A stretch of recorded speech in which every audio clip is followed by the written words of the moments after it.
தேவனுக்குள் எனக்கு பிரியமானவர்களே, இந்த புதிய மாதத்துல உங்களை எல்லாம் நான் சந்திக்கிறதில் மிகுந்த மகிழ்ச்சி அடைகிறேன்.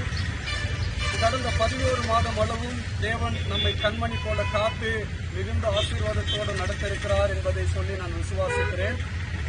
ஜனவரி பிறந்தது டக்குன்னு பார்த்தா 12வது மாசம் வந்துட்டோம்னு சொல்லி நீங்க நினைக்கிறீங்க. 11 மாசமும் காத்து 12வது மாசத்துல நீங்க கால் எடுத்து வைத்திருக்கிறீங்க. ஜனவரியில் அநேக வாக்கு தத்தங்களை தேவன் கொடுத்திருக்க கூடும், நிறைய நிறைவேறுச்சு, இன்னும் சிலது இருக்கிறதுன்னு சொல்லி ஒரு ஏக்கத்தோடு நீங்க இதை பார்த்துக்கிட்டு இருக்கிறத நான் ஆவியில உணர்றேன். சரியா? ஆனாலும் கர்த்தர் உங்களை பார்த்து சொல்றார், 11 மாதம் அளவும் 11 விதமான ஆசீர்வாதங்களினால நான் உங்களை நிரப்பி இருக்கிறேன். இன்னும் என்னென்ன மிச்சம் இருக்கிறதோ அதை இந்த 12வது மாசத்துல நான் செய்து முடிக்க போகிறேன் என்று சொல்லி கர்த்தர் வாக்குரைக்கிறார். நமக்கு ஜனவரியில ஒரு வாக்கு தத்தத்தை கொடுத்தார். மத்தேயு 11:28 நான் உங்களுக்கு இளைப்பாறுதலை தருவேன்னு சொல்லி அது இந்த ஆண்டு முழுவதிலும் தேவன் அதை நிரூபித்து காண்பித்தார். விசுவாசத்தும் அதை நிரூபித்து காண்பித்தார். அது போலவே இந்த 12வது மாசம் கடைசி நேரத்துல வந்திருக்கிறோம். இந்த 12வது மாசத்திலே ஆண்டவர் என்ன சொல்லுகிறார்னா, உங்களுக்கு நான் என்னென்னலாம் சொன்னேனோ அது எல்லாத்தையும் நான் செய்து முடித்து நான் உங்களை ஆசீர்வதித்து உங்களுக்கு மத்தியில நான் மகிமைப்படுவேன் என்று சொல்லி கர்த்தர் வாக்குரைக்கிறார். ஹல்லேலூயா. இத பாருங்க, எனக்கு பின்பாக ஒரு கலர்ஃபுல்லான ஒரு இடத்தை நீங்க பாக்குறீங்க.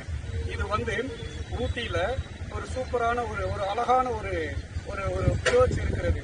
அந்த சர்ச்சினுடைய கார்டன் தான் இது. எனக்கு பின்பாக இருக்கிற அந்த மரத்தை பாருங்க, சில நூற்றாண்டுகள், எத்தனையோ நூற்றாண்டுகளாக அந்த மரத்தை வெட்டாம வச்சிருக்கிறாங்க. அது ஒரு நினைவகமாக வச்சிருக்கிறாங்க.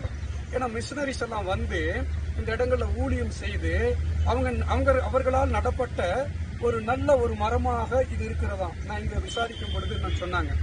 இப்ப இது எப்படி சாட்சியா இருக்கிறதோ, கடந்த நூற்றாண்டுகள், எத்தனையோ நூற்றாண்டுகள் கடந்து சாட்சியா நிக்கிறதோ, அது போல உங்களுடைய வாழ்க்கையும் இந்த ஆண்டு முழுவதிலும் ஆண்டவர் நடத்தி வந்தார் இல்லையா, அந்த சாட்சியின் வாழ்க்கை பின் நாட்களில ஒரு சரித்திரமாய் ஆண்டவர் மாற்றி தரப்போகிறார். ஹல்லேலூயா. சரி, இந்த 12வது மாசத்துல ஆண்டவர் நமக்கு என்ன ஒரு வாக்கு தத்தம் கொடுக்கிறாருன்னு சொல்லி நீங்க எதிர்பார்த்துட்டு இருப்பீங்க. நிச்சயமா கர்த்தர் என் இருதயத்துல ஒரு வசனத்தை வைத்தார் அப்படின்னு சொல்லி ஆண்டவரேன்னு சொல்லி நான் கதறுகிற பொழுது ஆண்டவர் ஒரு வாக்கு தத்தத்தை கொடுத்தார். அந்த வாக்கு தத்தத்தையே உங்களுக்கு நான் தரேன். அது என்னவெனில், யாத்திரையாகமம் 33ஆம் அதிகாரத்துல 14ஆம் வசனத்தை நீங்க எடுத்து வாசித்து பார்த்தீங்கன்னா ஆண்டவர் சொல்றார், என் சமூகம் உனக்கு முன்பாக செல்லும், நான் உனக்கு இளைப்பாறுதலை தருவேன்னு சொல்றார். ஹல்லேலூயா. ஜனவரியில இளைப்பாறுதலை கட்டளை கொடுத்த தேவன் இன்னைக்கு எல்லா பகுதிகளிலும் எத்தனையோ தேசங்களுக்கு மத்தியில நாங்கெல்லாம் போட்டு பிரசங்கித்தோம். எத்தனையோ இடங்கள்ல ஆண்டவர் எடுத்து பயன்படுத்தினார். எங்கெங்கெல்லாம் கை நீட்டு ஜெபம் பண்ணமோ அங்கெல்லாம் நோயின் பிடி, சாத்தானுடைய கிரியைகள், மந்திர பில்லி சூனியங்கள், எல்லா பிசாசனுடைய கிரியைகளை ஆண்டவர் அழித்து தேவன் மக்களை விடுதலை பண்ணினதை நாங்க பார்க்க முடியும். அது போல இந்த 12வது மாசத்திலையும் தேவன் என்ன சொல்லுகிறார்னா, இளைப்பாறுதலை தருவேன், என் சமூகம் உனக்கு முன்பாக செல்லுன்றாரு. அப்படின்னு என்ன அர்த்தம்னா, இந்த மாசம் கடந்தோம்னா அடுத்த ஆண்டுக்குள்ளாக நம்ம வந்து விடுவோம். அடுத்த ஆண்டு எப்படி இருக்க போகிறது ஆண்டவரேன்னு சொல்லி இப்பொழுதே நிறைய பேர் கேள்வி எழுப்புறாங்க. கர்த்தர் சொல்றார், நான் என் சமூகம் உங்களுக்கு முன்பாக போகும். அந்த 2026வது ஆண்டும் ஒரு வெற்றி மகுடத்தின் ஆண்டு, அது உங்களுடைய வாழ்க்கை டோட்டலா மாற்றப்பட்டிருக்கிற ஆண்டாய் இருக்கும் என்று சொல்லி ஆண்டவர் வாக்குரைக்கிறார். அது இந்த புதிய மாதத்துல, இந்த டிசம்பர்ல உங்களை நான் ஆசீர்வதித்து சொல்லுகிறேன். இந்த 12வது மாசத்துல மாத்திரம் ஆண்டவர் நம்மளோட முன்னாடி போக போறது இல்ல, 2026ஆம் ஆண்டு முழுவதும் உங்களோடு இருந்து இளைப்பாரி முன்னேற்ற காலத்தில் கிருபை செய்வார். அது மாத்திரம் அல்ல, நம்மளுடைய ஆயுசு நாட்களில் எல்லாவற்றிலும் அவருக்காக நம்ம செய்கிற பெரிய காரியங்கள் அத்தனையிலும் நமக்கு முன்பாக போய் அதிரிப்புதியான பெரிய சக்சஸ், பெரிய சாகசங்களை செய்யக்கூடிய ஒரு மகிமையின ஒரு நாட்கள் நமக்கு முன்பாக தேவன் வைத்திருக்கிறார். அது போல அதற்கு முன்னேற்பாடாக இந்த டிசம்பர் மாதம் கர்த்தர் உங்களுடைய வாழ்க்கையில ஒரு சாட்சி நிறைந்த வாழ்க்கையாய் மாற்றி ஒரு மகிழ்ச்சியான ஒரு ஆண்டுக்குள்ளாக பிரவேசிக்கும்படிக்கு முன்னே, அதாவது யானை வரும் முன்னே மணி ஓசை வரும், யானை வரும் பின்னே மணி ஓசை வரும் முன்னேன்னு சொல்லப்பட்டிருக்கிறது இல்லையா. ஒரு மகிமையான ஆசீர்வாதங்கள் வருகிறதுக்கு முன்பாக, மகிமையான சாதனைகள் வருகிறதுக்கு முன்பாக மணி ஓசை போன்ற ஆசீர்வாதங்கள் உங்களுடைய பிள்ளைகளுடைய திருமண காரியத்துல நோய் நொடிகளை நீக்கி, அதாவது அவர்களுடைய எதிர்கால திட்டங்கள் ஒரு மகிமையை கொடுத்து பிரவேசிக்கும்படிக்கு செய்ய போகிறார். சிலர் குடும்பத்தோட பிரவேசிக்க போறீங்க 2026ஆம் ஆண்டு, அப்படியான காரியங்களை தேவன் செய்ய போகிறார். சிலருடைய வாழ்க்கையில நோய்களை நீக்கி ஒரு சந்தோஷ சமாதானத்தோட உள்ள போகும்படிக்கு தேவன் கிருபை செய்ய போகிறார்.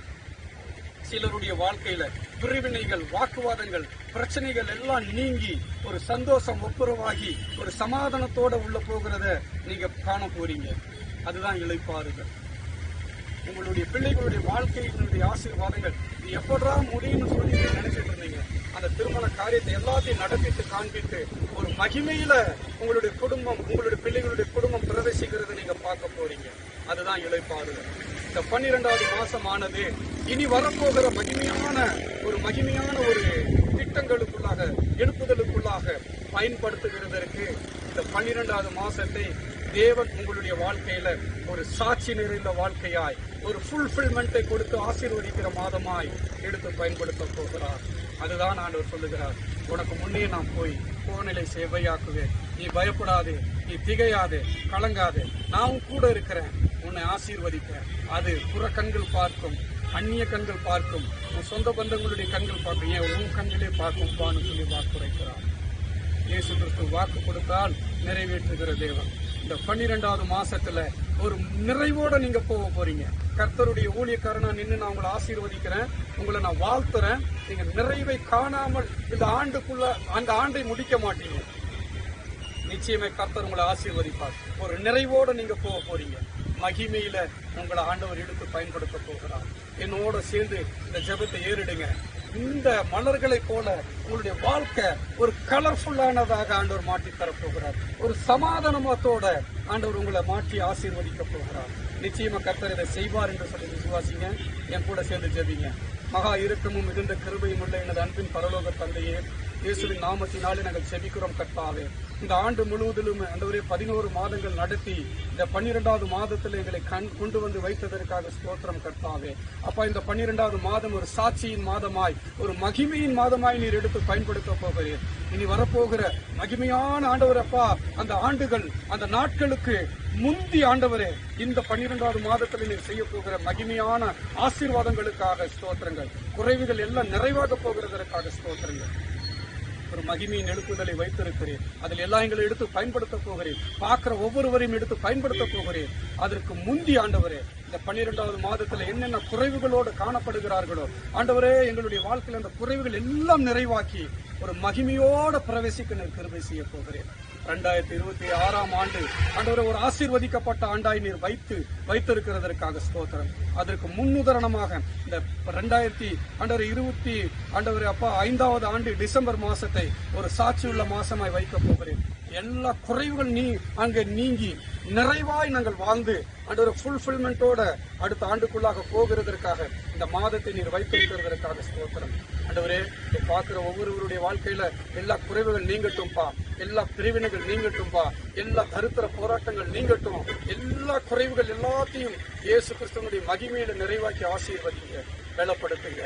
நசரேயனாகிய இயேசு கிறிஸ்துவின் நாமத்திலே நான் ஜெபித்து இந்த ஜெபத்தை ஒப்புக் கொடுக்கிறேன். ஜீவனும் நல்ல பிதாவே, ஆமென். என் ஆத்துமாவே கர்த்தரை ஸ்தோத்திரி, என் முழு உள்ளமே பரிசுத்த நாம ஸ்தோத்திரி. என் ஆத்துமாவே கர்த்தரை ஸ்தோத்திரி, கர்த்தர் செய்த சகல உபகாரங்களும். ஆமென். தேவன் அப்படியே செய்வார், உங்களை ஆசீர்வதிப்பார். God bless you.